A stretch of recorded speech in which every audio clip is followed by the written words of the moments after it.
Can you hear me? Take one, take two. I can hear you loud and clear. Okay, what I want. You see the title? Y'all see the title? What's going on, TR?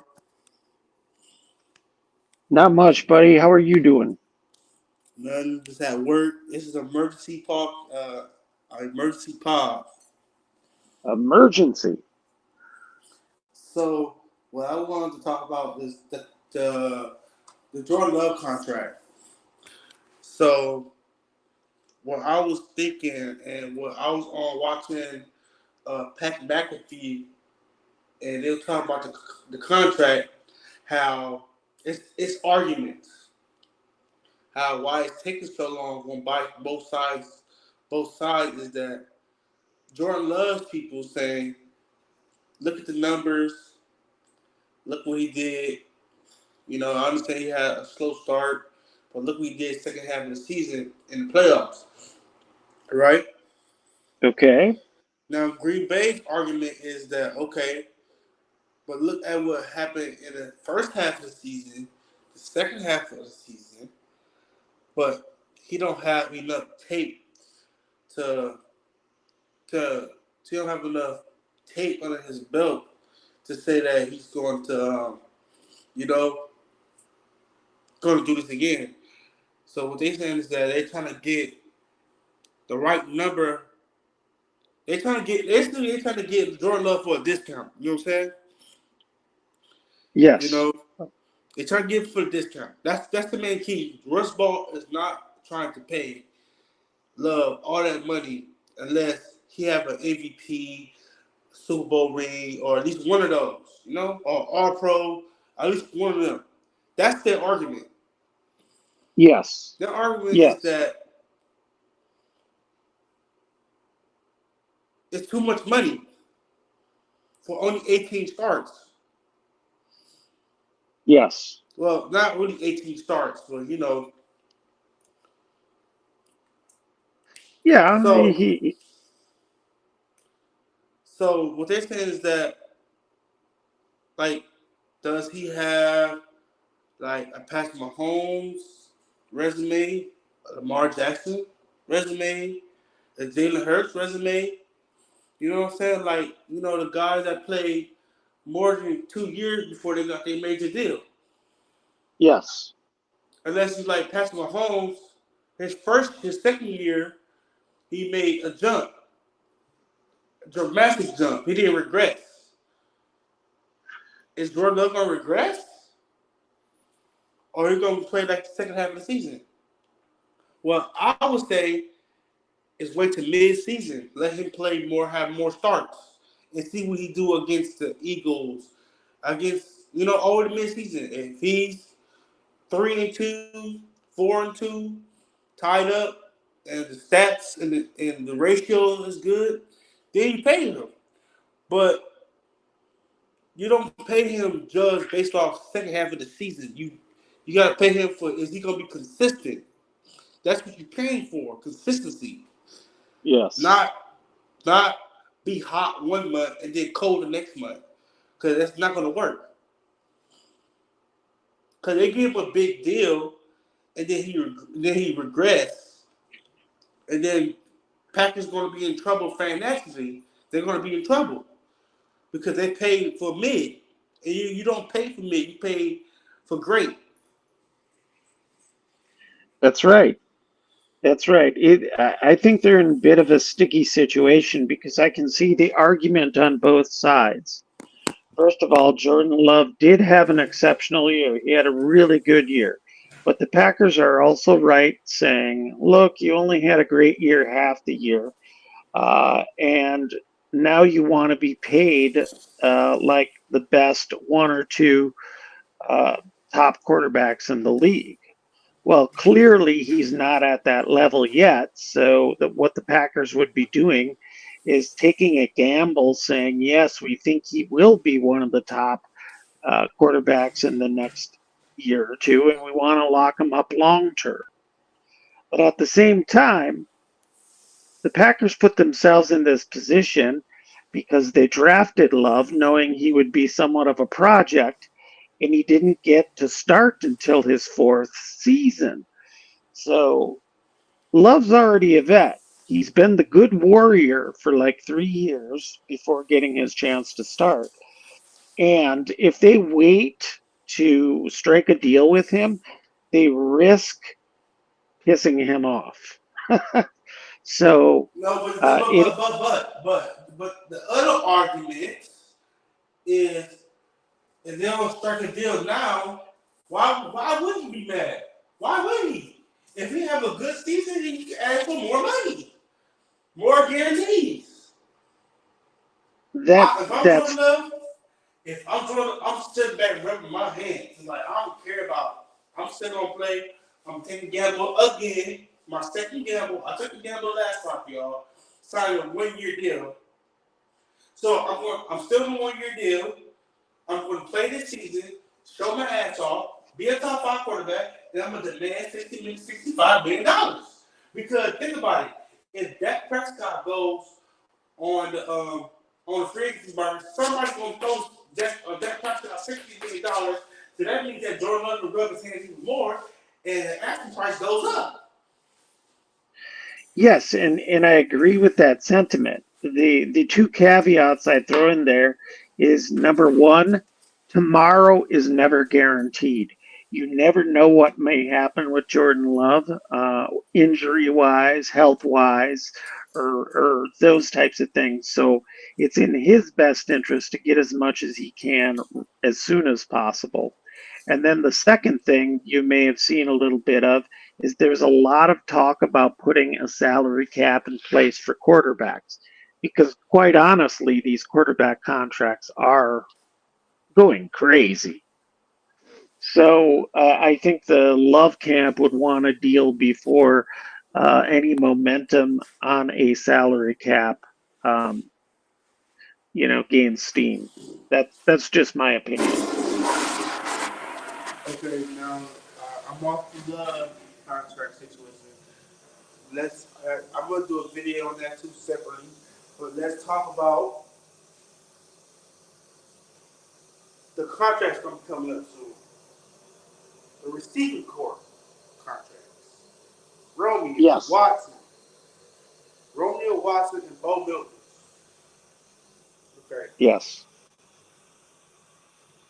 if you can't afford Romeo or Watson or none of them, try to sign to a 1 year deal and trade them for assets. Okay. But on on the other hand, I would love to keep the receivers attacked. You know why? Because if you keep switching your receivers over and over and over, Love doesn't have no chemistry with them.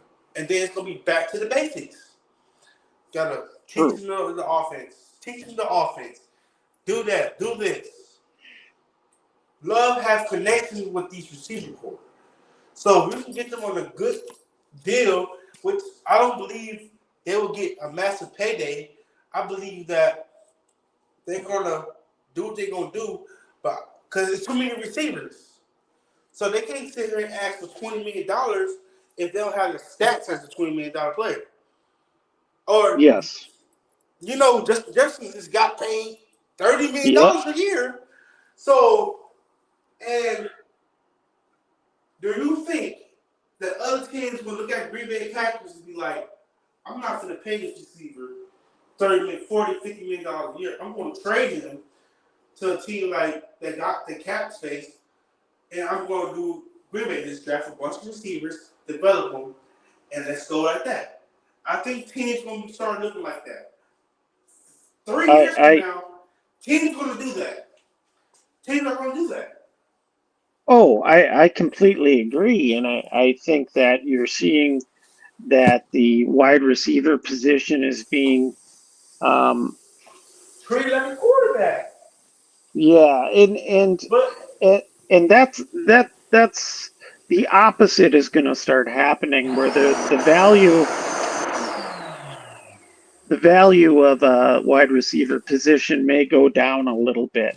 because you see what the Packers are doing with not having a clear number one guy that's a superstar. And Tom Brady was even talking about it just last week or so about how you don't need a star receiver. You just need a lot of good guys around you and a really good quarterback. So I agree with you. I think the NFL teams are going to start taking this Packers model.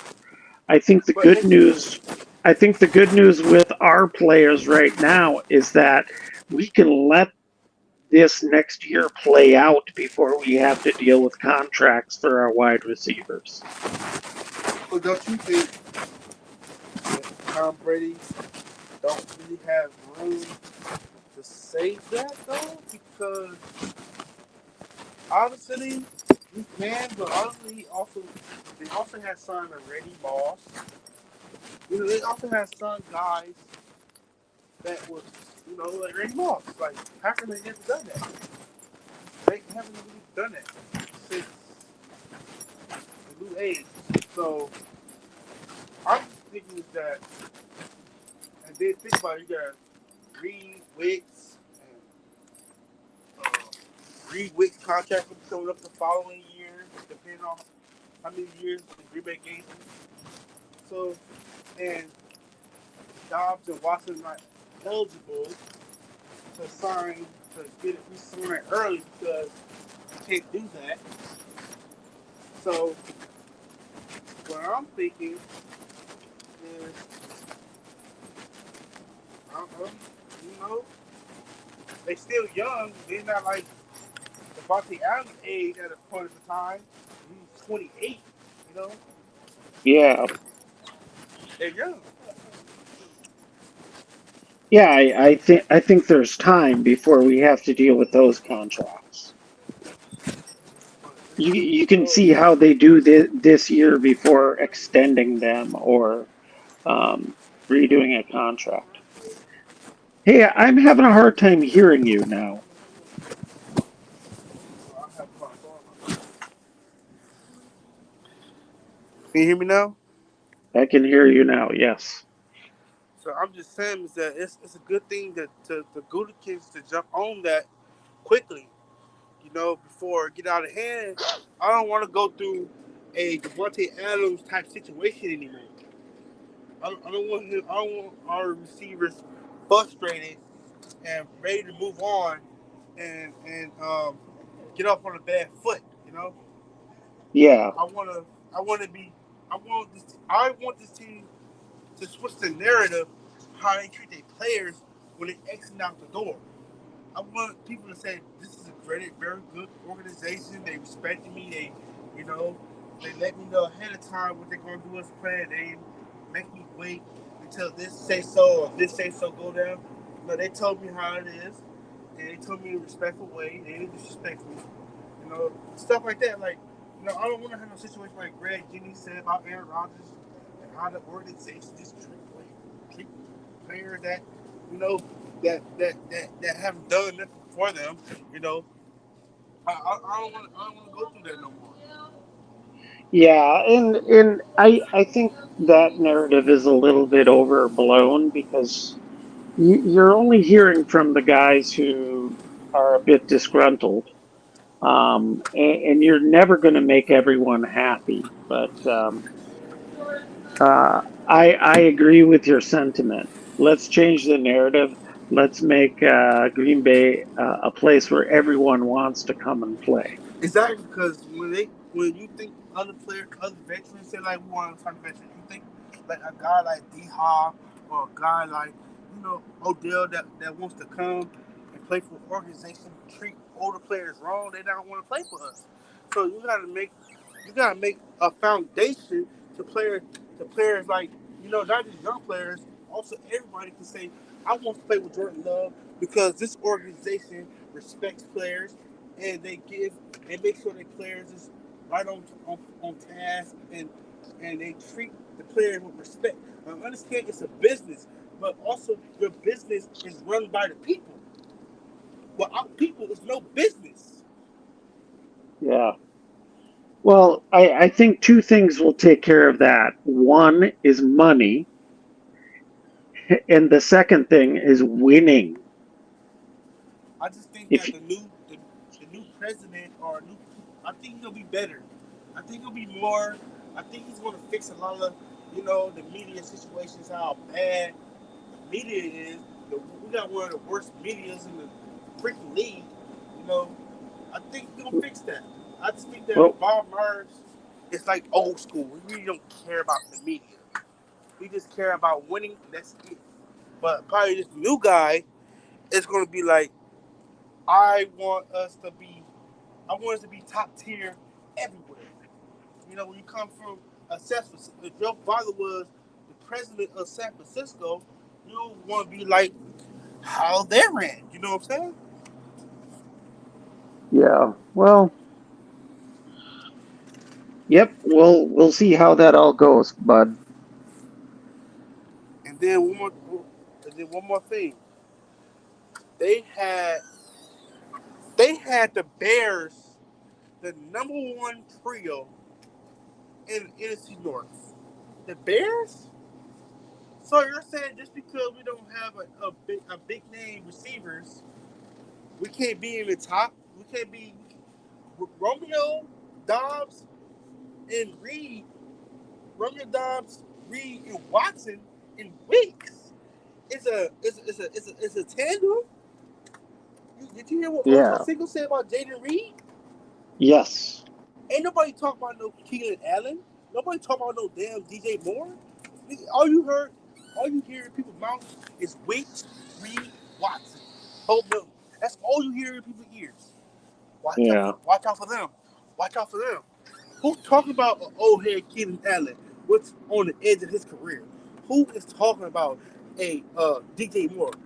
I understand he's good, but when he played against Jair Alexander, he's quiet. So you know what I'm saying? Like, Yeah. you know, So they aren't giving us respect.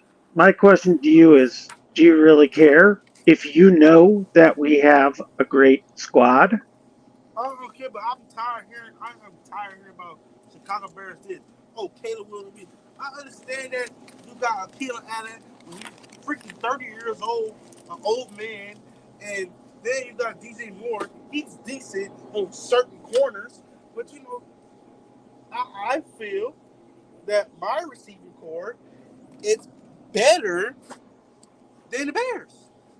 The only receiving core we have a bunch of receivers that can do different things.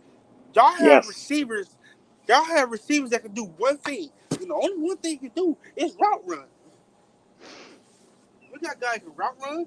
We got guys who can go deep. We got medium. We got short. We got guys that can run in rounds. We got guys that can take the ball in the backfield. We got guys that do everything what a coordinator wants to have. If JD Reed, okay, last thing. If JD Reed goes down, who is JD Reed replacement? Oh, let's see. Bo Milton. If There you Milton, go. If Dobbs go down, who can take over? Wicks. If Watson go down, who can take over? Uh, bunch of players. You can even crack Malik East in that conversation. You got Yeah, guys. You got guys that you can replace. If I DJ Moore agree. go down, if DJ Moore go down, who they got to take over his spot that can do what he can do? Oh, Keelan Allen. Okay, Keelan Allen's playing on the other side. Tyler Scott, Speed, Dennis Jones. Yeah, You know what I'm saying? we're a deeper receiving core than them. Like, bro, y'all head coach is Matt Eberflus. Like, come on now. There you go. You Like, said he's it not all. nowhere. He's not even. And y'all got a terrible, terrible OC that's only good in Seattle. You know what I'm saying? Like, come on now, y'all can't say. Y'all need to put some more respect on this name, bro. If Chad Ochocinco and all the great receivers is talking about this receiver core, that tell you something. If they ain't talking about no DJ Moore, if they ain't talking about no Keelan Allen, so what is the Bears doing that the Green Bay Packers already had done? right? Yeah, I don't know. Chicago trying to catch up to us. Detroit That's trying to right. catch up to us. Vikings trying to catch up to us. Everybody's trying to catch up to Green Bay. We're already there. That's right. It's going to be exciting, and you're going to do 3 separate videos on these topics, right? Yeah, I'm gonna have 6 videos in total because I already got the 3 that the 3 thumbnails that I told you to do. I gotta do those 3, and then turn around and do these 3 that I mentioned, and we're gonna get it rolling. This channel's gonna get rolling. All right. I'd love to hear it. All right, I catch you the rebound. All right. And You sound High Point of View said he gonna stream tonight, so I'm waiting on him before okay. my battery died. So yeah, I already told him Uh, about it. I already told him. All right, that sounds good. All right. We'll talk soon. all right. See you. See ya.